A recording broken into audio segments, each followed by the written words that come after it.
भद्रक जिला चांदवाली विजु स्मृति भवन परिसर में चांदवाली जननेता स्वर्गत नूर मोहम्मद इस्माइल वियोग में एक सर्वदलीय स्मृतिचारण और श्रद्धांजलि सभा अनुष्ठित हो जाएगी। श्रद्धांजलि सभा चांदवाली विधायकों समेत बीजेपी बीजेडी कांग्रेस दलर नेतृवृंद समेत स्थानीय अंचल समाजसेवी बुद्धिजीवी वरिष्ठ नागरिकों नूर बाबू भल पाउथबा समस्त व्यक्ति उपस्थित रही नूर बाबू फोटोचित्र में श्रद्धांजलि जणाइथिले।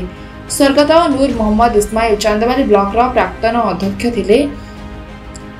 से चांदवाली पंचायत में दुई थर सरपंच भाव निर्वाचित होते। तेबे राजनीतिर ऊर्ध्वे रही से लोक कथा शुणुले, तेणु से समस्त प्रिय मनीष हो पारिथिले बोली वक्ता माने निज निजर अभिभाषण में मत व्यक्त करथिले।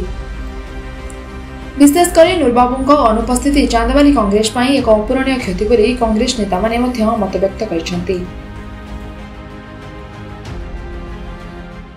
देखु चांदवाली निर्वाचन मंडली कहीं भद्रक जिलार जड़े बाईमुंडी देहांत होइछि।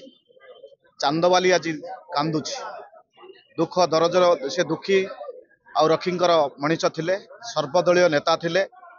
चांदवाली बाईमुंडी समस्त दुख सुखरे सामिल होते, समस्त को से साहाय्य सहयोग हाथ बढ़ाऊले। दिन राति 24 घंटा से लोक चांदवाली अंचल जेकोसी लोक विपद आपद पड़े पाखक गले से साहाय्य सहयोग करते। नूर बाबू पीसीसी सदस्य थिले, चांदवाल सरपंच थिले, अनडिवाइडेड चांदवाली पंचायत जड़े जननेता थिले।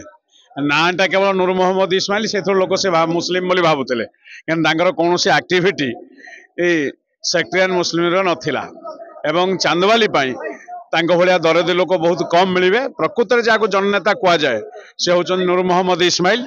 से जो छक बजार था घरे था जो गोटे साधारण लोक असुविधा नहीं पहुंचुला से सही साइकेल बसुले एवं सीधा ब्लॉक हो तहसिल हो थाना को जाइए।